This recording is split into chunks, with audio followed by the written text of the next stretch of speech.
marathon of a victory.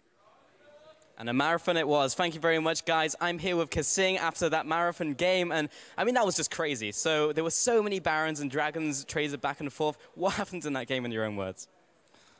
Clown Fiesta. No, I'm kidding. But H2K played superbly as well. Like, I did not expect this game to go like 1 hour long, actually.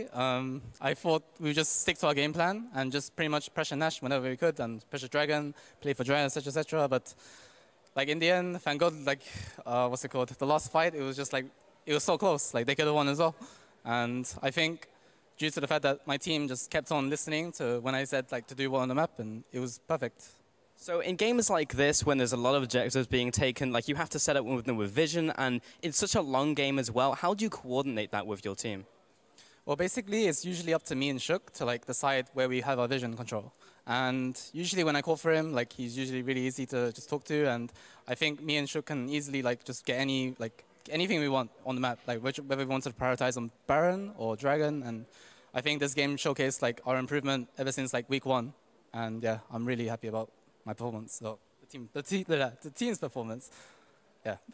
Yeah. And talking on about the topic of just like coordination in general, we've seen you run like the Bard and the Zillion in the mid lane. So how's that coordination go? What's your job role within like that combination?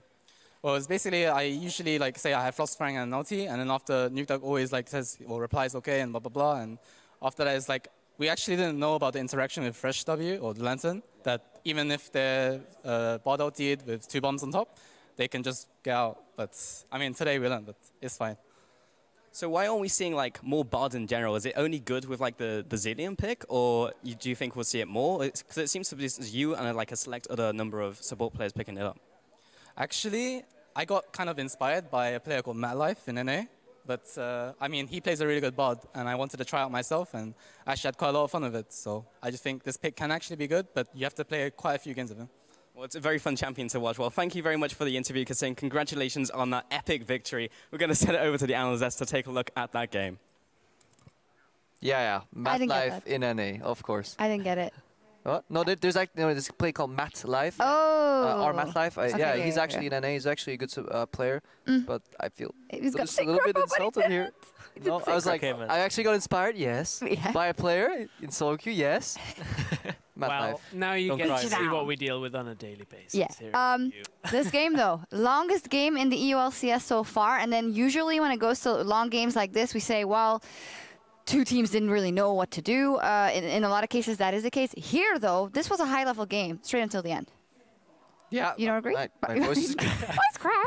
I ran out of juice. No, this game, the teams didn't know what to do perfectly, but we have to like nitpick for mistakes, and they actually knew very well how to react to sudden changes in situations. That's what I found very impressive. Like Team A comes with a move, H2K reacts, Vitality comes with a counter move. They're constantly dancing around. Sure, some mistakes happen because they're bound to, because they don't play with perfect information, but it was a very enjoyable game for me to watch. Yeah, we have a couple of replays. One that we selected actually at the beginning of the game. I mean, it seems like ages ago now, but it was still important that you guys wanted to highlight this one. Yeah, we're taking a trip down to memory lane here. Really risky that Hjarn position on the left side here when Jankos is kind of ganking, but then Kasing, phenomenal Bard Q here to turn that around. Yeah, Kasing's Q and his flash as well to take the hook was like, it was game winning right here in this moment, you know, and then Forgiven dies for the first spot and they start out with the lead. Yep. So then later on, or like at the same time, NukeDuck does this play right here where he just double bombs the creeps and he's like, Rio, this is how this champion works, let me show you. And Rio did learn, he adapted, because every time NukeDuck pulled something out with the Zillion, they kind of learned how to dance around these zones from the bombs. H2K adapted overall, so both teams were learning from each other. There was a lot of learning going on, and then it just started opening up into these team fights, and we started seeing H2K attempt flank after flank when they could. The one we wanted to highlight next is a lot that was replayable in this game. Yeah. This one was Ryu's flank out of the brush. Senkuk's here. As you know, somebody that has been in this kind of situation, what's your thoughts on this play? I don't think he should E in here. I just think he should QE and then go for the W and ult himself when he's about to get low. And then the Bard ulti here is perfect. Like, he zones out every other member and Ryu is just isolated. Yeah, that could have been like the play of the week if that Q connected. Kasing unfortunately switched it a little early, but yeah, Kasing's ultimates were on point. You can always judge maybe one or twice. Yeah, maybe here you could have done it slightly different, but the fact that the amount of ultimates that he landed and that he wasn't just scared to just use it constantly. And the team just played with the right amount of respect whenever it was down too. As Kasing said in that interview, when I made a call, the team listened, and they seemed very much so in unison, and it was very impressive to see. It was super impressive. I think just the whole, it was like an hour in the end, but the whole 40 minutes at the end of that game were super impressive, and it came down to so much. We're going to bring up the final fight here, what happened in the end, because it was on a knife's edge. Yeah, it's the 5th dragon for Vitality, so they obviously want to fight for this. And it ends up going to H2K, and I don't think they should force it, like it's too late. And you see Ryu, he's completely alone, and they use everything on Yanin, and he just QSS, gets in an ulti, and they pretty much like win the fight of this. Look at this fight though. Forgive is untouched, and keep your eyes on Cabo. The smoke screen he's about to throw will win this fight, because Forgiven is stutter stepping really well. He's like 1 guy, 2 guys, nope, he doesn't see anything, so he can't stutter step for lifesteal, boom, he's dead. Yeah. That is such a... Oh, it's such an awesome smoke screen. It's like a Quinn queue, you know? You cannot see shit and you panic and you don't know what to do, especially not as a Kog'Maw where you have to fire 5 attacks. You need to wait for somebody to hit you and then to get vision, but at this point in the game, 2 hits and you're dead. And the funniest thing is I'm glad we get a replay like this, because we've been talking for quite a while now, a number of weeks, like how do we emphasize how important that vision denial is? And right there you see it. A late game fight that should be won by a Kog'Maw with that massive damage, smoke screen comes out, vision denial, wins the fight. Yeah, and it was a really good QSS too. People are like, why would you QSS a Malphite ulti? It's a 2-part mechanic where it's, yeah, you get knocked up. You can't QSS knockups, but then it kind of transitions into a stun that you can QSS out of, and then you can use movement spells. So you can actually flash. You can't move at that point, but you can QSS into flash, and that's exactly what Hjarna did. But just a fraction of a couple of seconds, survived. And he has so a Cillian ulti as well, so even if they try and go for him, like the Cillian ulti is a bit short now, so they cannot really go for him, and they just use 2 ultimates on him, Lissandra and Malphite. So I feel like this part of the fight pretty much lost it for H2K. Yeah, it's a game to watch all the fights maybe on super slow-mo. Yeah, this is a game where you can just rewatch and you pause. Let's do it right now. Anybody got like 2 hours maybe? Yeah. One question though, of course it was the 5th dragon that was super important, but is it the changes to the 2nd and 4th that made it that it went this long, or was that... It's just that whenever like the game progressed and H2K kind of came back, forced to play, Vitality snuck a dragon here and there. Then we were at 3, and then they started prioritizing it more. It's like, okay, we'll give up the map a bit, get number 4. And then, yeah, just whether it was planned or not, but the chaos kind of led to Vitality always having a dragon. And this was like the 8th dragon or something. Like they fought over 5th dragon so many times. There's one time that reset where... Yeah, Shub was like, I think it was 200 damage of getting... Then it reset and it reset again, and we were all just shouting here at the desk. And that's the point. It got to the point where Vitality had so many options. Like they were fighting over what was potentially the 5th dragon, then there's an inhib that's exposed. They go up and take the Baron instead because it's the easier play for them. So it just meant that gradually getting those dragons led to Vitality having a wealth of options. Yeah, also just the part where I think it was the 2nd Drake for H2K where they actually get the Drake, but Vitality is a much better position because they're towards the mid lane, so they just move up towards the Baron, get a free Baron of it, and like it doesn't matter too much for them because it's only the 2nd Drake for H2K. Yeah, they would just use so much pressure really well. The pressure for 5th Drake is just so big in the game. Big picture takeaways for this one. Now Vitality, that was 2 games last week. They were super impressive. Here, really impressive decision making. What does it tell you about the 2 teams together? What? They still play around Shook and Cabo together, you know. The early game was still, Cabo short laning. Even the top lane 2v2, Kasing and Hjarna have the favorable matchup, but they were down in camp, so they kind of got bullied around early. They still managed to play that pretty well from being a little bit behind. And then Cabo Shard, again, just gets all the priority on this team. Shook kind of babysitting him in a matchup that is absolutely one-sided. Graves versus Malphite early, just push, push, push. I wonder if there's a team that can find a way to use that against them finally, because they shouldn't be able to get away with it every time. I think it was I don't want to put words in someone's mouth, but it was a UOL pre-game where someone said, we know how to shut it down, or, you know, if you just shut it down, it will work. Yeah, but I mean, it hasn't so far. Yeah, if you shut it down, that's the big question. With that, though, very interesting. Let's take a look at the standings, as alluded to by Pyra already. Top half, 4 teams tied in 1st place. Now we have Fnatic and Origin at the bottom of the table. That top 4 that is still there, and Origin that's flirting with the bottom of the table a little bit less. However, 4 teams tied at the top of the tables. That's a cool, different change of pace here in Europe. Not Fnatic always winning everything, or Alliance that one season out. And it's so weird because each 4 of these teams, their results today said really different things. Like G2 maybe messed it up for themselves. H2K with a very tough game, having a player coming back after 3 weeks out and not being able to practice. Unicorns won, but it wasn't convincing that you'd expect from a team that was at the top.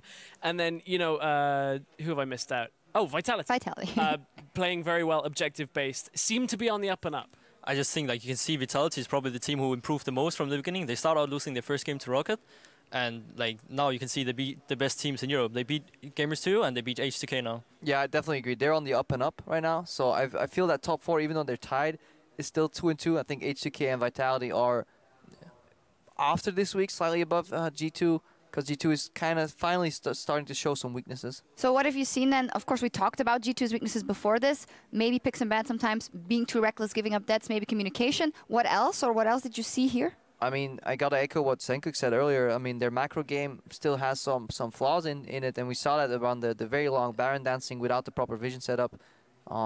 Even though like Trick is an absolutely insane jungler, like he went to counter jungle in Italy with Rumble. Like what that guy does in the jungle, like if you're an aspiring jungler, just watch his early game on the minimap. Like he will skip camps, like he skipped his red buff. He took one little on red, and then he just like, I'm gonna invade the Nidalee, boys. See ya. He's like, I'll counter jungle. Kikis came in because he was pushing with Nautilus. Like this early game jungling is so on point, so worth watching. Yeah, we're gonna watch a couple of those things again, because just to bring it back in the memory, Fnatic were down 5,000 gold by the 10-minute mark.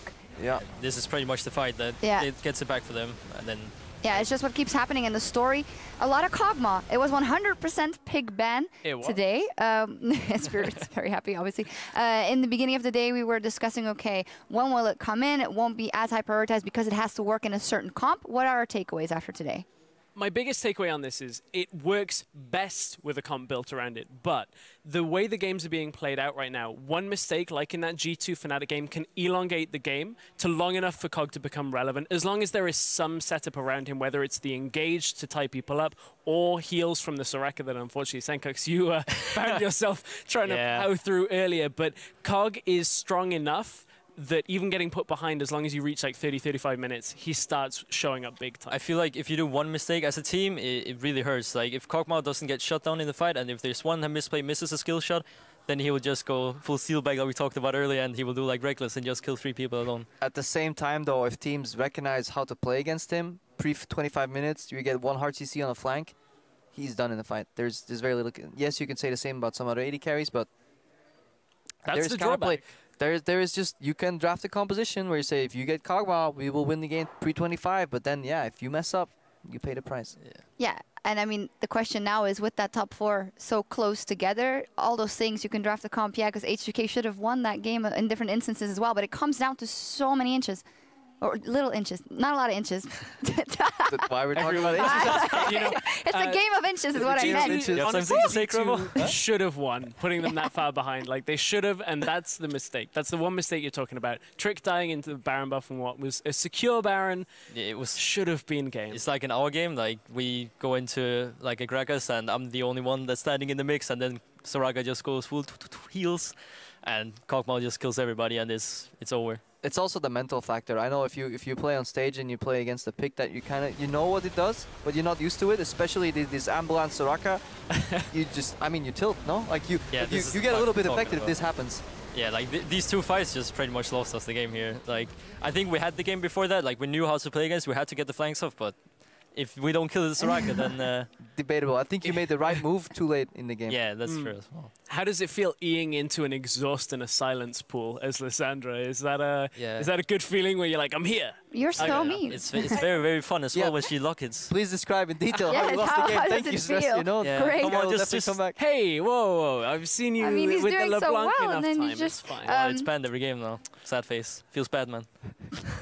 Another question. We commended you on your guys' draft. Obviously, Yamato is a big factor in that. What's your vision on kind of how everything's been going for him?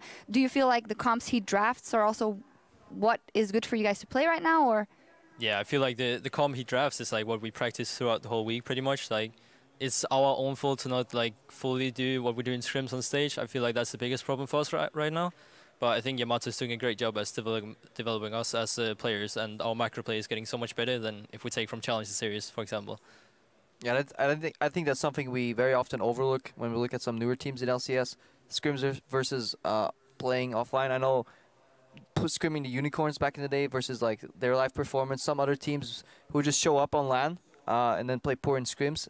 LMQ was a horrible team for that in North America. Even when we were playing them, they were just... Every scrim would be the equivalent of what is now Clown Fiesta, because everybody would be fighting constantly. And if the games would be like 80 kills in 50 minutes. But then they get to the stage and they just tone down that aggression just a little bit, and you're too afraid to play. And that's such a interesting mechanic that you really get very little insight in as a viewer. Yeah, Clown Fiesta or not, I think we mentioned it already today here before that last game, that the strategical level, I think you mentioned it, or Deficio mentioned, strategical level today was interesting. I have a couple of stats here before that last game. So the average lead for winning teams in EULCS from weeks 1 to 5 was at 10 minutes, 500 gold, at 15 minutes, 1100 gold, and at 20 minutes, 2,800 gold. Winning teams in week 6 before that last game averaged minus 1,000 at 10, minus 1,200 at 15, and minus 2,000 at 20. What happened here today? Cole Cogmo. Yeah, 6 letters, Cogmore, unfortunately. There's an apostrophe in there for good measure as well. But yeah, as we already said, like, can't shut him down that hard, can't really put him that far behind. The last game did make up for it, though. Yeah, for every little bit of maybe poor vision play that we saw or a failed Baron bait, I think the last game definitely delivered. Just went back and forth and was just so enjoyable to watch. It just shows that it's more experienced players playing against the new champ, like compared to, for example, our game. Like we could definitely have played it better as well, you know. But when you go to Vitality game, they knew how to play against it, even though they had some mistakes here and there. And I just think the beauty in shot calling is not like completely out rotating somebody. It's like playing against an almost even opponent, and then having your one move countered, and then see what your reaction is. And then like that, I have so much respect for people that can do that. Takeaways, we talked a lot about 6.3. We asked the viewers at home as well. And at U2B22 called it, said, Rumble in the jungle is going to wreck everything, as KT Rolster and Jin Air Greenwig showed us in LCK earlier this week. We saw it. Yeah, we saw it. I mean, LCK was on 6.2, so this wasn't a 6.3 change, but it's still a very valid meta shift that's happening. There was some interesting ults being attempted to be used as primary engage in that G2 Fnatic game. Especially, not sure how I feel. I had a top. There was one time in top lane where Trick could have ulted towards the side instead of up, and he could have killed pretty much Reckless with only his ulti. But I feel like it's a very hard champ. That's why many top laners, they played it a lot to actually play it on stage, for example. Vector casting. Any junglers, don't just pick up Rumble. Go to a custom game. Practice casting it. I don't think he just picked it up, but... No, I mean, for anybody is solo. First time on stage. The issue with Rumble, though, is that kind of the way it worked very well in LCK is because it kind of got baited in top lane and nobody knew the existence of Rumble jungle. And people, they drafted a Rammus with it, I believe, to hard counter triple AD and then put it in the jungle as like a flex out play. As a standalone jungler, I will hold my judgment. Counter jungle Nidalees. On the fence. Yeah, it literally out jungles Nidalee. I think it's hard counter. We have another tweet from @JoeSources chimed in and said, I feel the Corki nerfs will be the most impactful because it'll make him less of a factor in a flex pick scenario. That hasn't happened here today. I mean, he's a bit weaker, but I don't think it's like the biggest nerf. Like the ulti nerf is pretty much like non-existent. The Q makes a little bit of his like trading skills in lane, but I still feel like just his itemization is just like so good. Yeah, and we still see him being flexed all around as well. I think it would matter if bot lane was an all-in environment where damage like that actually matters. But because of the nature of the lanes right now and teleport being given, I don't think such small damage nerfs really matter for an AD carry Corki. And mid lane Corki was so overtuned that a small nerf still makes him viable in a lot of trades. We saw it in the... Wasn't you guys the Corki Lissandra matchup? Where Corki. Yeah, mid lane Corki just level 1 to 2 in a lane swap, for example, just has complete freedom to do whatever he wants, and he will win those early trades. Yeah, he pretty much has to push in any lane in mid lane. Like that's why he's a good champ for mid lane, especially. So you can push up and you can pressure other lanes. That's why he's so good. Let's take a look at outside of that, who is the leader in Fantasy Land. When we look at the numbers, Steelback leads the Fantasy LCS in this week's first day of games. Well, the UOL game was hectic once again, but he got 11 kills, 5 assists, and 0 deaths, and that's the top earner with 38 fantasy points. I mean, we jokingly sometimes say steelbacking or whatever, but he keeps consistently performing in these games. I mean, that was just because there was a clip of him just getting a penta on the Kog'Maw. He has improved so much this season. Yeah. Remarkable. When he came into it, I was like, why would you ever get steelback?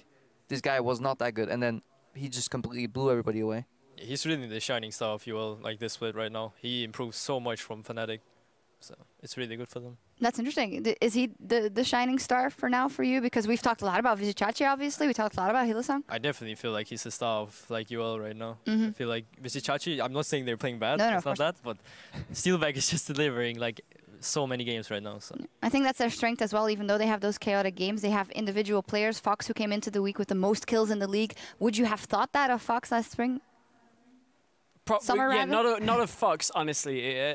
One last, sorry, I just thought of something as we were going Say off the Steelback point. After Neil's performance today and just in general, I feel like Steelback is more consistent. Not necessarily a better player, but for the Unicorns, he's providing a lot more consistent damage and performances. For Fox, I think you're right. Again, it's another player we didn't assume to be at that level right now, and they've showed up big time. I mean, prior to that little sloppy game the Unicorns had today, it's just their carries seem to be highly efficient and invisible at the same time. It doesn't make sense, but like whenever I watch a team fight, I never really have my eyes on Steelback because he's still dealing so much damage. No one does. That's it. And he kind of gets such a good like KDA with very few deaths in a lot of these games. So he's just really good at cleaning up and not really standing in the spotlight. And it kind of works for every single player. Coming into the split, we thought that Unicorns had like only half a carry in every lane and it wouldn't be enough. No. But it all kind of meshes well together, especially with their junglers early with Diamond Procs. Unfortunately, they lost him, so they're trying to mold Rudy into a better challenger player right now, or a better LCS player rather than a challenger player. But we have to be impressed with what the Unicorns bring to the table as opposed to what they were doing in the past. All right, we'll see if they can keep it up tomorrow as the day starts with Giants versus Elements. Vitality will clash with the Unicorns of Love of the first place, and we'll see Origin go up against H2K. So if Vitality plays strategically the way they did today versus the way UOL played today, that's not going to be a long game. Yeah. All right, you guys agree. Awesome. Yep. Well, as a battle for the top heats up, we have to go on a cooldown. I'd like to thank you, though, Senpai, because I think, I mean, if we all agree, you did an amazing job here. I would also like to thank you. It's a rookie on analyst. Yeah? Did you enjoy it? Was it... I don't know. There was some bit unlucky banter, I would say. Some bit of play for the loss. But yeah, in between. It was in between. It was fun. But very happy to have you here. Well, to all of us also, thank you so much for joining us. We're going to catch you back here tomorrow at 6 p.m. Central European Time, 9 a.m. Pacific. Bye.